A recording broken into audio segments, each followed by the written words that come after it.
Hello, everyone. Welcome to Democracy Dialogue, a podcast from Cornell University's Brooks School of Public Policy, Center on Global Democracy, co-hosted with the Palvetinic School of Government. This podcast is about bringing cutting-edge research on democracy to you, our listeners. Policymakers, practitioners, journalists, students, scholars, and citizens who are worried and care about the future of democratic government. In each episode, we dig into conversations with policymakers or scholars to discuss the challenges democracies currently face and the potential and opportunities for democracy to deepen, evolve, and contribute to citizens' thriving. I'm Esam Boraey. Today, we are joined by two researchers from the Institute of Development Studies, IDS, Dr. Shandana and Mohmand, and Dr. Marjoke Oosterom, to discuss their new report towards the Dēmos in democracy, building democratic future and raising autocracy. Dr. Shandana and Mohmand is a social scientist whose main area of research is inequality and inclusive politics. She leads the governance cluster at IDS, and she is the author of Crafty Oligarchs, Savvy Voters, Democracy Under Inequality in Rural Pakistan. Marjoke Oosterom is a research fellow and cluster leader of IDS Power and Popular Politics Research Cluster. Her research focuses on everyday politics and political action in context of authoritarianism and political violence, with a particular focus on youth. She has 15 years of experience conducting research in sub-Saharan Africa, especially Zimbabwe and Uganda. Shandana, Marjoke, welcome to Democracy Dialogue. So amazing background, amazing experience. Thank you so much for being here today and sharing your expertise with us. I think my first question here will be to Shandana. So your report opened as a striking statistics. The number of autocracies in the world now surpasses democracies for the first time in the 20 years. Can you paint us a picture of what that global state of democracy looks like right now and what is driving this moment of crisis? Sure, Esam, and thanks for inviting us to do this. So that stat comes from the Varieties of Democracy Project's latest annual report. This report comes out every year, and it just came out last week, and it paints a quite dire picture. We were expecting a quite dire picture this year. They've been telling us for the last, since 2017, that democracy is in regression. But this year's report does sort of tell us that a lot more is happening on that, and there's no turnaround back towards democracy, possibly just yet. So what it is, let me paint a little bit of that picture for you as you asked. So for about the last 20 years, we have been in what is the third wave of autocracy, and this follows the third wave of democratization that started with the end of fascism in Portugal and Spain in 1974 and 1975, respectively. And the latest report tells us that all of the gains that were made in that third wave of democratization that evolved very slowly through the 1980s, through the 1990s, all of those gains that were made when we felt that this is sort of, country after country might democratize and start to consolidate and really institutionalize democracy, that all of those gains have by now been lost over the last 20 years of this wave of autocracy. And this isn't just a global South phenomena. Levels of democracy for the average citizen in Western Europe and North America is at its lowest level in over 50 years, the report is telling us. And that countries in every region are affected by this. So it isn't any one particular region. The US has regressed. Argentina has regressed. Countries in Central America have regressed. India in Asia has been a major regressor. And in the heart of Europe, Hungary, or even the UK in this year's report, are all considered regressors. So this is really sort of something that's happening across the world.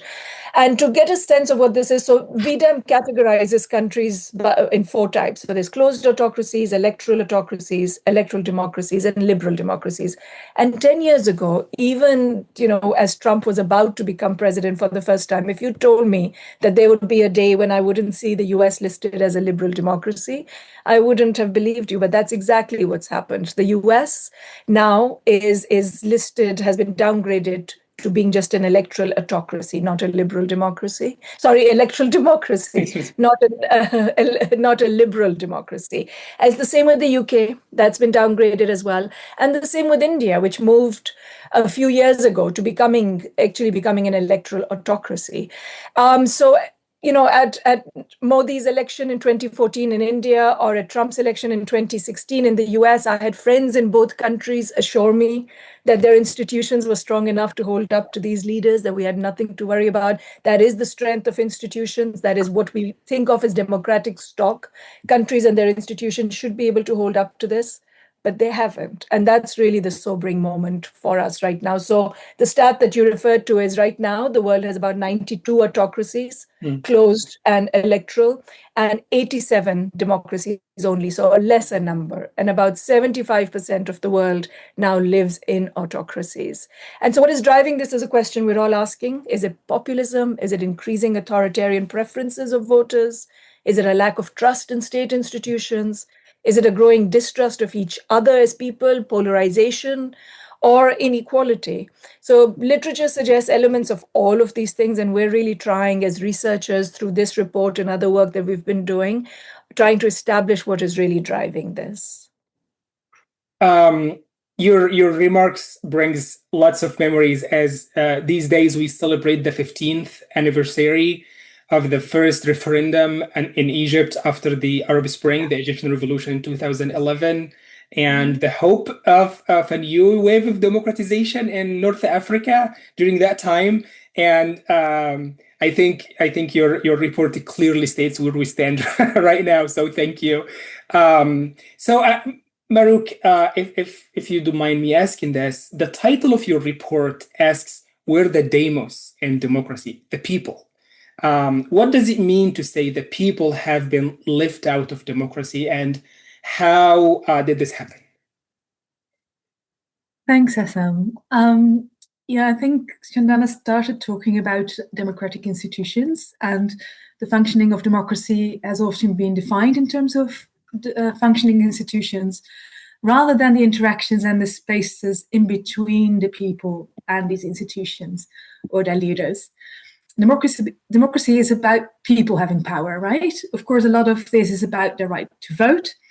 And the VDEM report, the recent one that Shandana just referred to, it flags that actually democratic backsliding is not so much about restrictions to suffrage, nor about a drop in electoral integrity, but really about the quality of democracy, and very strongly about freedom of expression and independent media, freedom of organization have been undermined.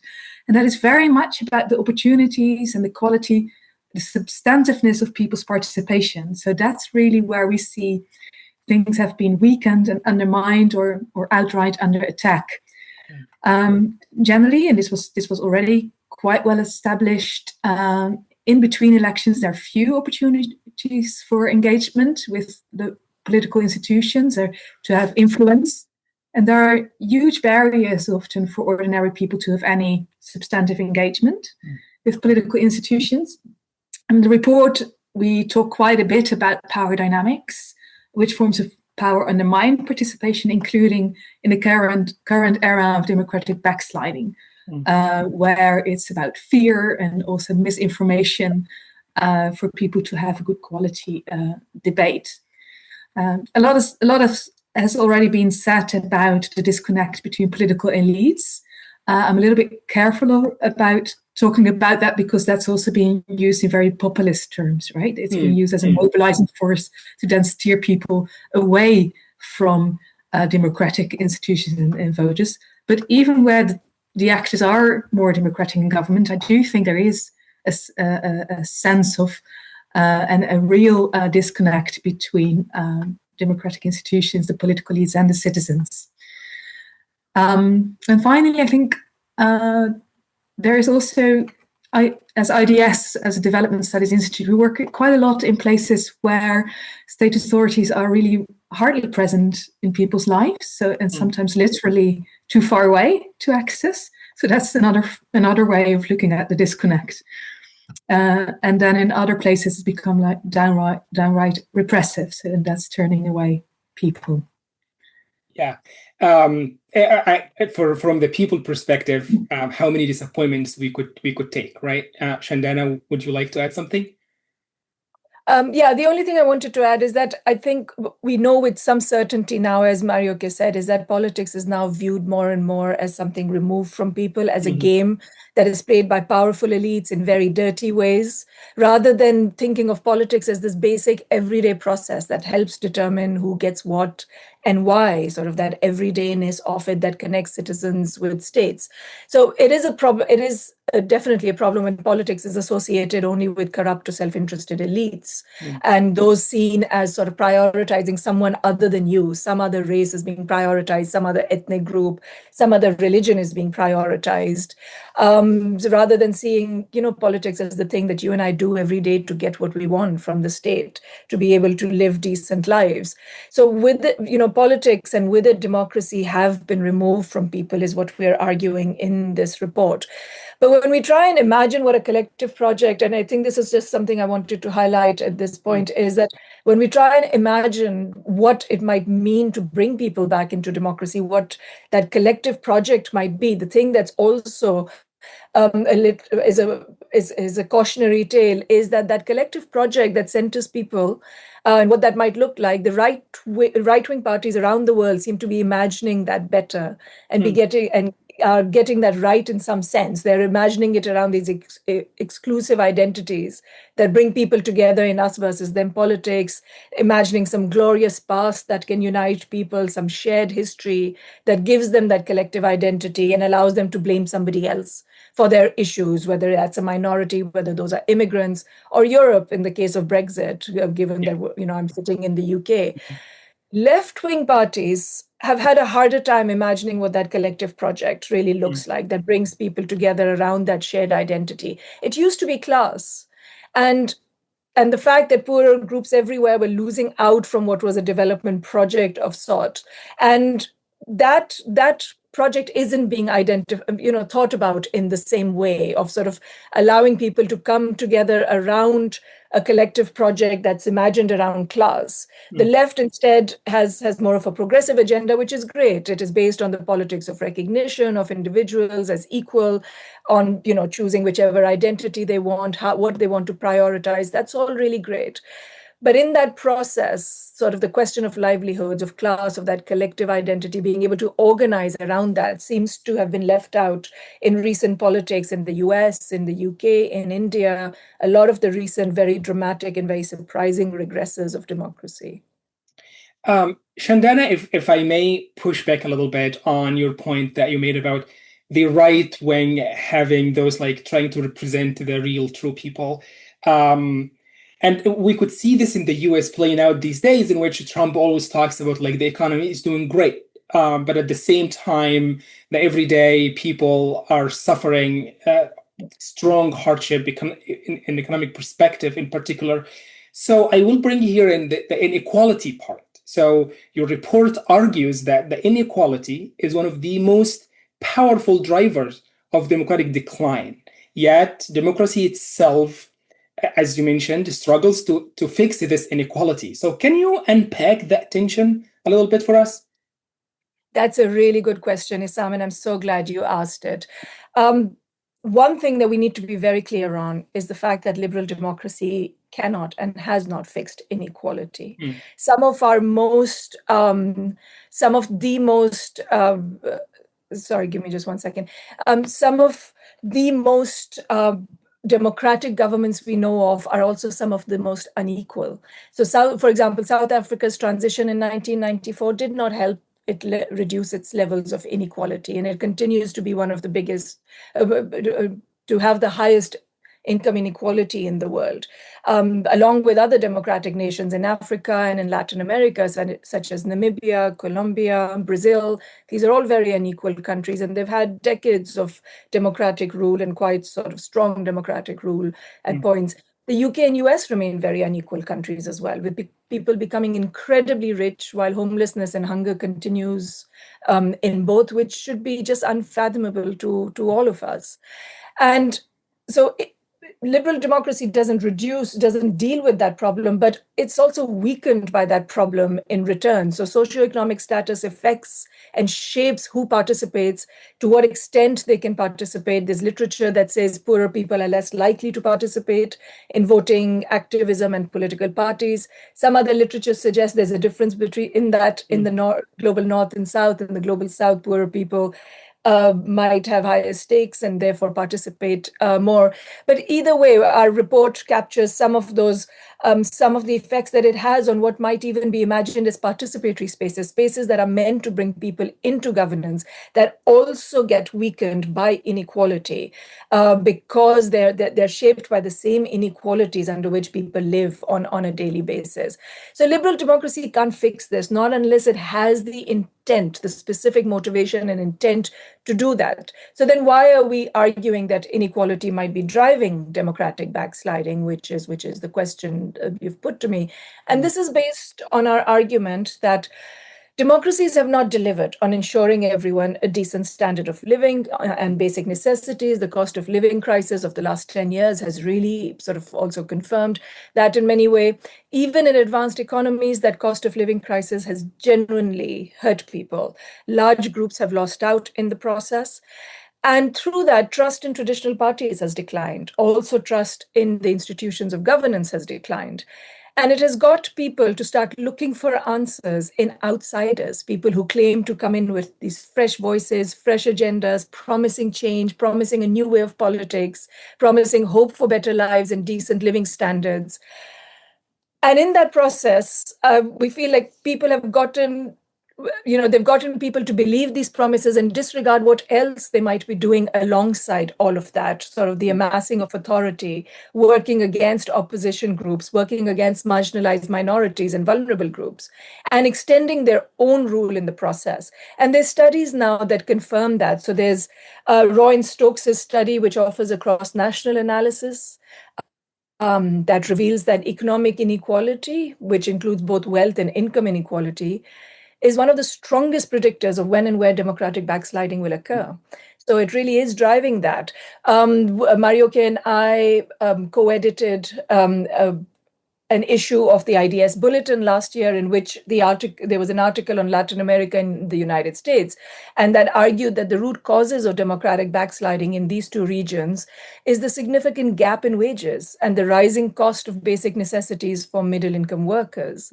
In established democracies in Europe, such as Spain, income inequality and ethnic differences shape low trust in government institutions, and it drives polarization.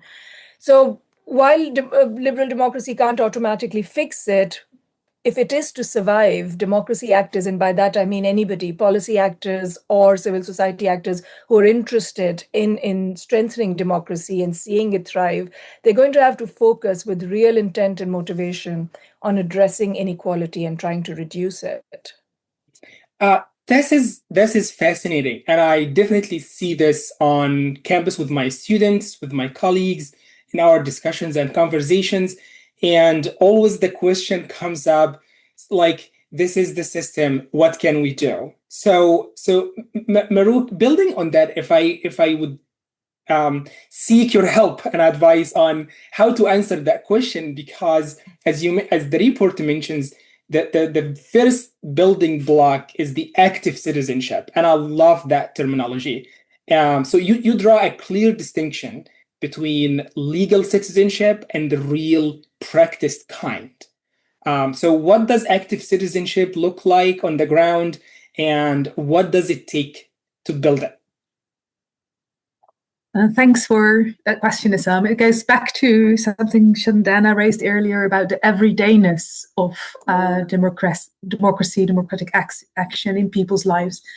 I think one important message of the report is that people will try to claim rights, even if they're not formally citizens, right? So citizenship is often thought of in very legal terms, but even stateless people, refugees, they'll make claims, they'll demand rights from authorities, from states or other forms of authority to seek recognition, dignity, and actually real rights. And I think we all know the famous quote of Hannah Arendt, all rights come about through struggle, and for the right to have rights. So the focus is often on making claims on the state, but for most people, active citizenship is also about being actively part of a community, making claims for recognition and access rights from that community. That can even be down to your local school, your local neighborhood, and interactions with local authorities.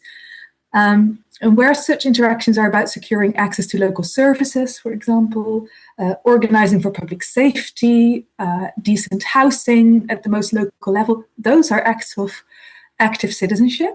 And you don't necessarily need to be a formalized citizen or passport holder of that place to engage in such acts. And such local forms of citizen engagement are what you could call learning schools for democracy. They can generate a sense of rights and citizenship, and it's especially that collective that is really important, that for shared recognition, shared those exchanges about what one feels to be an injustice, and that shared sense of solidarity can start building the foundations of a sense of citizenships before moving into action. So a learning school of active citizenship is taking local action, starting talking to authorities and explain your case. There are important questions about who gets to belong and have access, who gets excluded. And so in today's context of polarization in Europe, for example, there's this contention about who has the rights to housing and state benefits in the context of highly contentious debates on refugees and migrants that Shandana already referred to.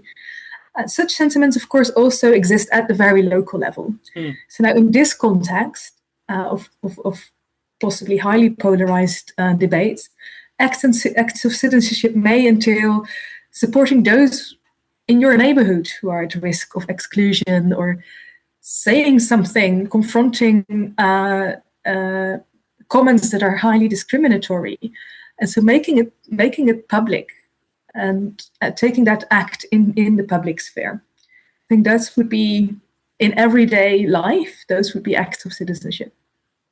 This is very you gave me great ideas to share with my students in my class tomorrow, and also in 10 days from today we're going to celebrate. It's going to be April 6th, which is going to celebrate the 18th or 20th anniversary of the first or the biggest mobilization for the youth movement in Egypt to support Egyptian workers against unjust government policies at the time. And our mobilization was extremely on the local level, and it was extremely informal. So you guys have a great explanation of the significance of informal mobilization and people power. You document cases from Pakistan to Mozambique to India to Nigeria. You have those great examples of grassroots movements that have achieved real democratic gains. So Marjoke, if I can pull your brain a little bit more and ask you, what makes those informal mobilization effective, and what are the limits? Yeah, thank you.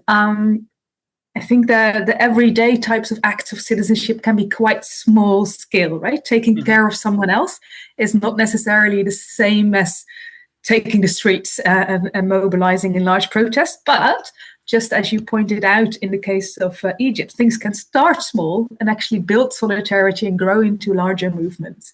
Now, there is a fair amount of research out there that shows that informal mobilization is effective when very diverse groups of citizens come together, so across class, across gender, when people really mobilize across identity groups. And I'm thinking also, for instance, about Erica Chenoweth's important work here, who talks about the effectiveness of non-violent forms of protest and resistance. So the non-violent protest movements have been more effective in realizing change.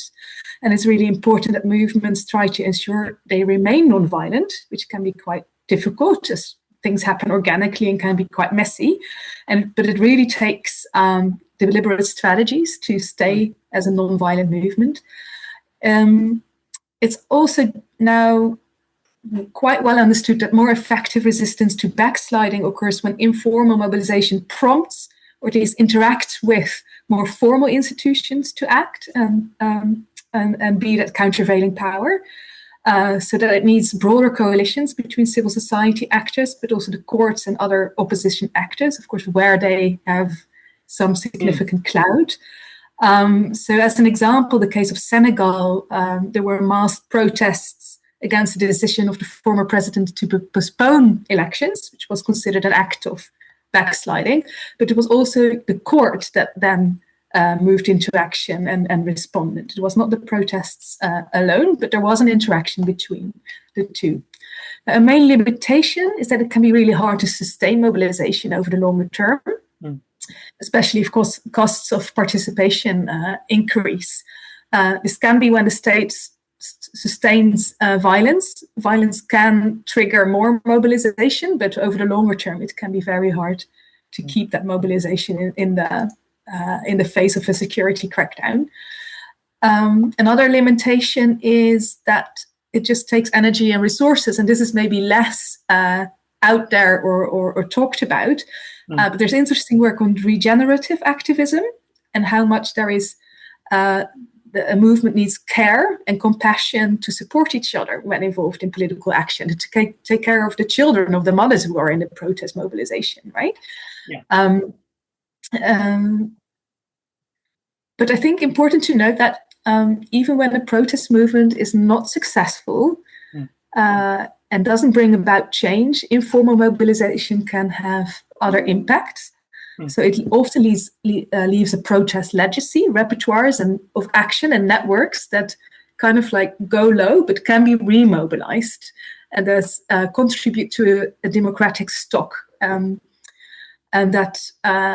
movements can also produce alternative discourses, narratives about rights and inclusion, calling out the failures of autocratic actors, and that can spark others to join, right? So this production of counter-narratives is really important, and those can stay circulating.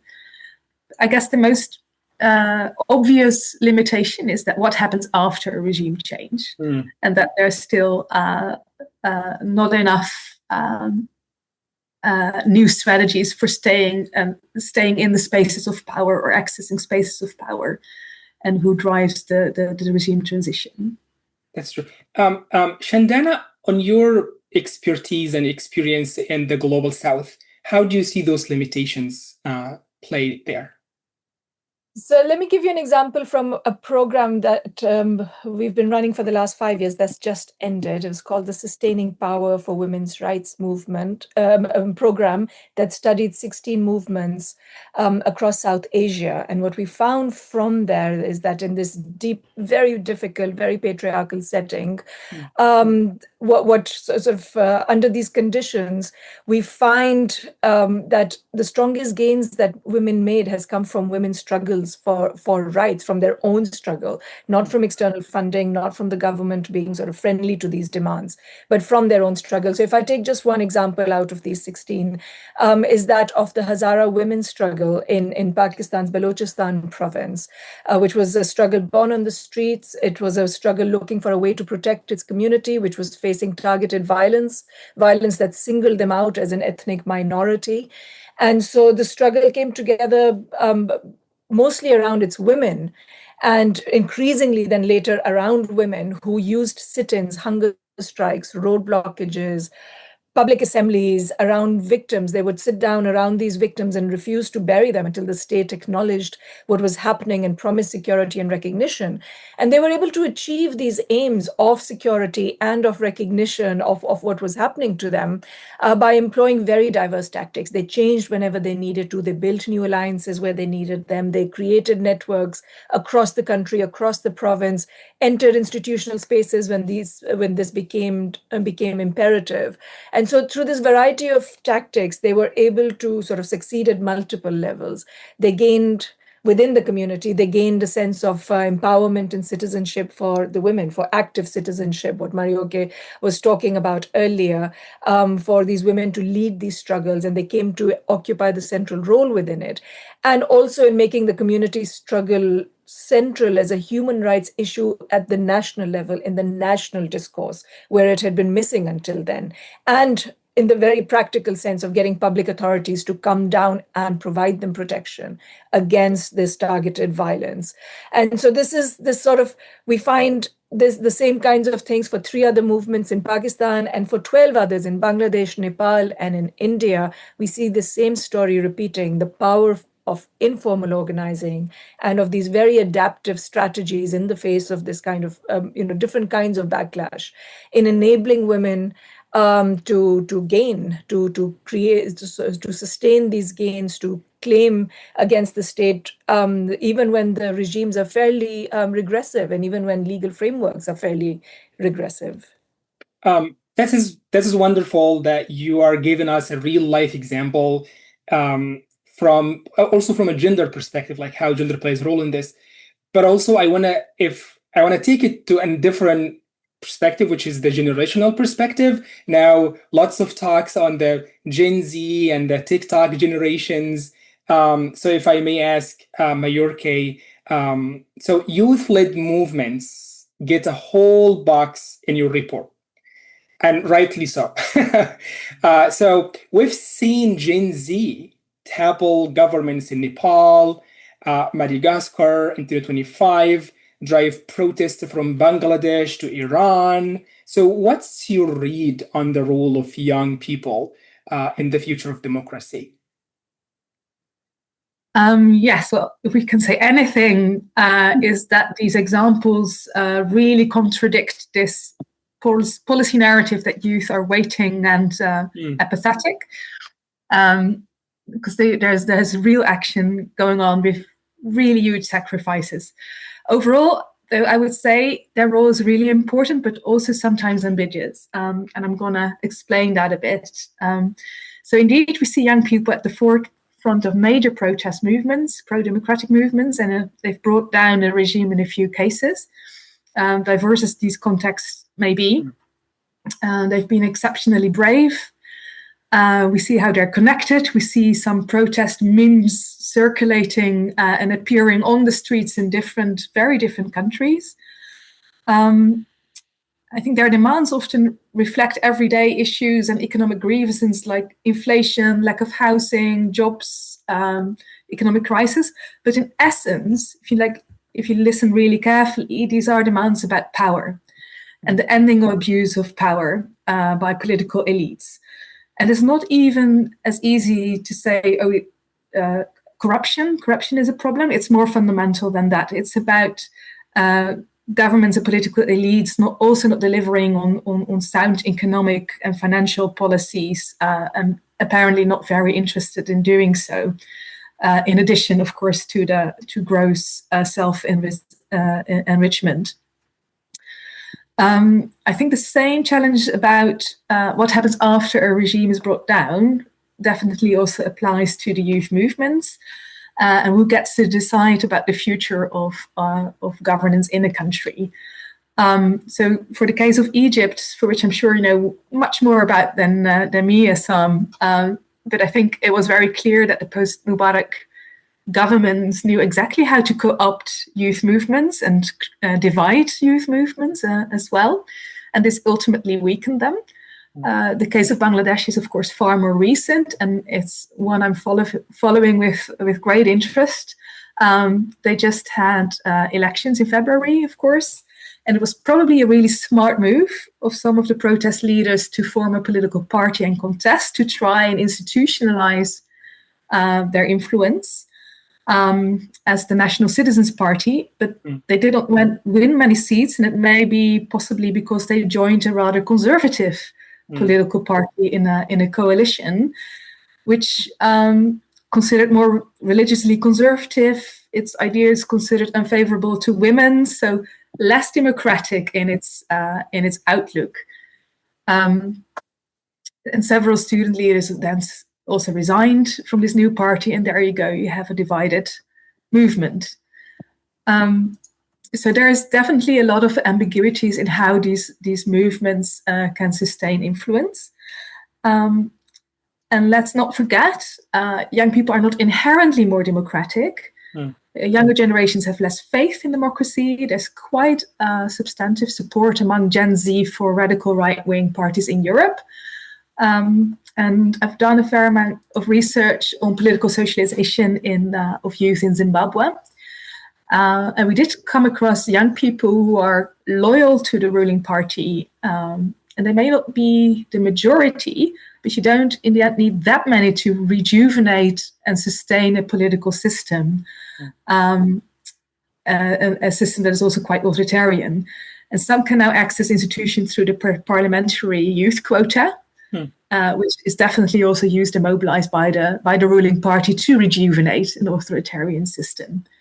And some young people will buy into that. Of course, there are also opposition activists, and the majority of the young people there are in the middle. They're not activists, right? They're in between, and they're completely socialized into how to learn to cope with a regime that is like this, and how to perform in a landscape that is authoritarian, and they learn to keep their head low. So no protests yet in Zimbabwe at that scale, but I do think we will see quite a few more of these youth movements and protests out on the street as we've seen in the last 2 years. So we can't talk about Gen Z without talking about technology, especially like an Egyptian man who participated in the first social media protest in history, I would like to say. So we see that digital technology, you have fascinating section on that, and in which you say it's a double-edged sword. So you see the rise of digital authoritarianism, shut down civilians, disinformation, all of those. And also on the other hand, you document how citizens are claiming the digital agency. So if you can tell us very briefly, how does that where does this balance sit right now? Yeah, I am inclined to describe it as a cat and mouse game sometimes. Ordinary people and civil society actors are very inventive. They will adapt to all sorts of constraints, even to internet shutdowns. They'll find workarounds, and then digital authoritarian practices will catch up again, and so on. So I say a cat and mouse game. Others put it more elegantly. I'm thinking of Tanya Boss and our former colleague Tony Roberts, who convened the Africa Digital Rights Networks. And they call it a digital dialectic. This is in a book called Feminist Digital Citizenship in Africa. So the actors that are engaging in digital authoritarianism seem to be more powerful and resourced. Of course, the big tech companies and the political influence they can have, but also global powers like China, they export digital surveillance software also to low-income countries. So there's a whole economy being, of course, that seems to tilt the balance in favor of actors engaging in digital authoritarianism, but people may have power in numbers. And this was also very clear in the recent Gen Z protests. I think it's also very clear that not only states and big tech engage in digital authoritarianism, but also other actors in society, right? And this is very clear in the feminist movement, that the feminist actors have used digital technology for rights activism and make demands on the state, but also they take on anti-gender actors in society. I don't think there is a balance at any point, to answer your question. I think it's a highly dynamic contestation between pro-democratic actors, the big tech, states, and other groups in society that will use the same digital tools for their interests. It's a race in which we both are running to see who's going to win. That makes so much sense. And Shandana, I would like to bring you in here, and for sake of time, I really truly appreciate the time you've given me today, and our listeners as well. I would like to bring you two aspects of your report here. The first aspect is the informal institutions, the unwritten rules, the unwritten intermediaries, especially the poorer one, and how they actually engage with the formal institutions, but also the donor class, in which to organize you need donor and support, help democracy. And the answer is sometimes in the current moment, which is the US aid dismantled and the European aid budget being slashed. So how, from those two perspectives, the informal poorer institutions and the donor support, how do you see the global democracy support work these days? Thank you. So I'll try and bring these two very different things together, but just informal institutions has been a large part of my work and also of colleagues at IDS, many colleagues at IDS. And it's essentially the idea that sources of authority are multiple around the world, things that the authorities, the public authorities that people engage with come from both inside the state and outside the state. And it's not just formal institutions that determine citizens' engagement with political processes, but also these varied and multiple types of informal institutions that lie outside state processes. And that may often be the spaces in which citizens feel most comfortable to engage and also regularly engage. And it matters very much to governance and to democracy, the extent to which these are brought into processes, because that's where sort of a lot of engagement may actually be happening or may be constraining. So an example, of one of these is from my work in the Western Balkans, where we found these, in Bosnia and Herzegovina, for example, these institutions in which citizens participate all the time.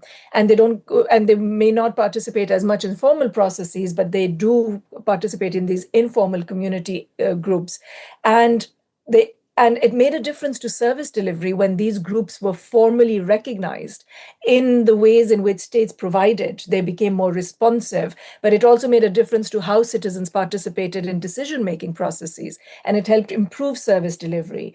And conversely, my colleague in Ethiopia, Kasa Lemu, found for one of our other pieces together that when informal institutions were pulled out of waste collection in Addis Ababa, for example, it reduced the effectiveness of waste management when they made it entirely formal and removed these sort of more informal ways in which things happen around us all the time. But informal institutions are also the everyday norms, and that gets ignored very often in how democracy works. So another example from my work is us trying to figure out why women in Pakistan don't vote very much and what could. And we found all of these social norms that sit at the community level, but also within the household that have to do with the distribution of resources and of care responsibilities inside homes that often keep women out of politics. So we ran an experiment in which we sort of worked with men as gatekeepers of women's participation and were able to increase women's participation by 8 percentage points, which is huge in a place where there's a huge gender gap, but that gender gap is 9 percentage points. And so it's keep working with the grain in terms of what the social norms are and then figuring out what are the constraints and how do you get more people, in this case, women, into political processes was a really important finding for us. And the fact that this can work in other patriarchal settings where women are constrained from becoming an active part of democratic politics. And our colleagues have found this a long time ago. And just to connect this very quickly to what Marjoke was talking about earlier, our colleagues Andrea Cornwall and Anne-Marie Gertz found a while ago in their work, that you need to democratize democracy itself and the spaces it creates. And a lot of these spaces may be informal spaces in which women learn how to do politics. They build their networks, they build constituencies, and they find pathways into formal politics. And so the recognition and working with these informal spaces is often, like you said, we leave off the ways in which we understand democratic practice. On aid, to what extent can they be part of this? Should multilateral and bilateral agencies be a part of this? The research is very mixed on this. There's lots of research from Africa that shows that it can work, that some donor strategies did limit the ability of authoritarian regimes in parts of Africa by sort of using certain modalities, increased competition for aid after the end of the Cold War, got some regimes to offer greater economic and political rights. Mozambique and Tanzania are classic cases of this. Debt relief mechanisms managed to move systems from single party to multiple party competitive systems. But this is all very politically motivated. So the same results, for example, are not visible for Egypt, countries that were aligned with Western powers, where less pressure was applied for these kinds of things. So it was applied where they weren't aligned, and it wasn't applied where they were. So aid is very often used for these sort of more political reasons as well. So as I said earlier, these things work when the intent is to use them to strengthen democracy, and it doesn't automatically work when there is no intent to do that. Having said that, I will point out that the cuts in aid that we are now seeing are going to affect civil society organizations. And there's a lot of literature on the fact that civil society spaces really have that capacity to build people power and maintain safe spaces where new democratic practices are nurtured, and that requires this sort of external support quite often, and that these cuts will weaken the ability of many civil society actors to expand their efforts to support and create democratic resilience sort of across the world. So democracy actors require strength, they require connections, they require solidarity. They require knowing that there's numbers and that there's people out there that can support them in all of this. But all to say, you can't oversimplify the impact of aid, but that there are ways in which to use it specifically to make sure that democracy is resilient and that it uses creates spaces of participation rather than just focusing on strengthening institutions or regimes or governments through them. Shandana, this is a key point that I would love to also talk a little bit about it and use this to build on that. And the idea of now your report is written from a global South perspective, right? You draw on Pakistan, Zimbabwe, Uganda, Bangladesh, Mozambique, Nigeria, and so many other countries. So impressive body of work here. So from this global South perspective, what can democracies in the global North, like the United States and other countries in the global North, could learn from these experiences right now? So a lot of our work has been on the global South, but the report is written very much from a global perspective, because autocratization and polarization are truly a uniting experience for citizens everywhere now. It's affecting the UK, it's affecting the US. So in the UK, where I'm now a citizen, it's moved from being a liberal democracy to becoming an electoral democracy only, and that's largely because of the muzzling of free expression, even in academic spaces. That's happened across the US as well. There's arrests of people in the street for speaking against a genocide that you and we've all witnessed, cancelled protests and so on. And all of this doesn't feel very far from the muzzling of speech that I encountered in my country of origin, which is Pakistan. And I say this because if I was to ask one to learn from the other, I would just say you have to stop. You have to stop and strengthen what you can before it is too late, because these things are very slippery slopes.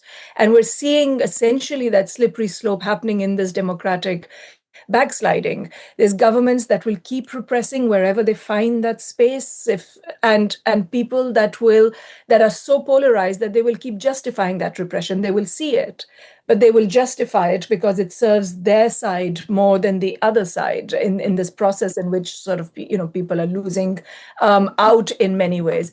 And in the process, collective action becomes really, really fragmented around ethnic and racial identities. And in the process, you start losing all of the sort of dynamism and diversity that strengthens society by putting people at the center of all of this development. And that's really what we're arguing in this report, is you have to bring people back into the center, but you have to bring people from all sides, and not in this sort of very polarized way in which we've divided people into different groups and identities. And so, what they can learn from that is don't go there. Don't go down that slippery slope at all. Yeah. Your work, both of you, your work could not be more timely and more needed. So for the both of you, and let me start with Marjoke, if you could leave our listeners, policymakers, practitioners, citizens, with one piece of practical guidance from this report, what would it be? Marjoke? So we emphasize people power. So I would say, invest in people. Find ways to support broader coalitions of pro-democratic actors and alliances, not just through projects, but actual opportunities for diverse groups to come together, because it's the bigger alliances that really matter. They also need to then tap into the everyday lives of people and help to address some of the real issues. So ordinary citizens like you and me, we can be part of that. We can look around in our neighborhoods and see where support is needed. Not every one of us is an activist that will go out on the street and protest, but we can look after someone else. Shandana? I'd say focus on reducing inequality, as economic inequality, political, racial, ethnic, religious, gendered inequality. Inequality is a huge problem of liberal democracy. And this idea that somehow capitalism and democracy can work comfortably together and will lift everybody up, it doesn't work. It won't happen automatically. It requires intent and concerted efforts. So democratic governments need to redistribute with genuine intent of reducing inequality, to reduce discontent, and to allow people to live decent lives and to organize and collectivize across divides. We need to bring Dēmos in democracy. That's all for today's episode of Democracy Dialogue from Cornell University's Brooks School of Public Policy, Center on Global Democracy. Thank you so much to our amazing guests, Dr. Shandana Khan Mohmand and Dr. Marjoke Oosterom, for joining us and for such rich and important conversations. The report where the Dēmos in Democracy is published by the Institute of Development Studies and is freely available as an open access publication. We will also include the link in the show notes. You can find Democracy Dialogues on YouTube, on the New Books Network, and wherever you listen to your podcast. Until next time, stay engaged, stay informed, and stay committed to democratic dialogue. Thank you. Thank you. Thank you.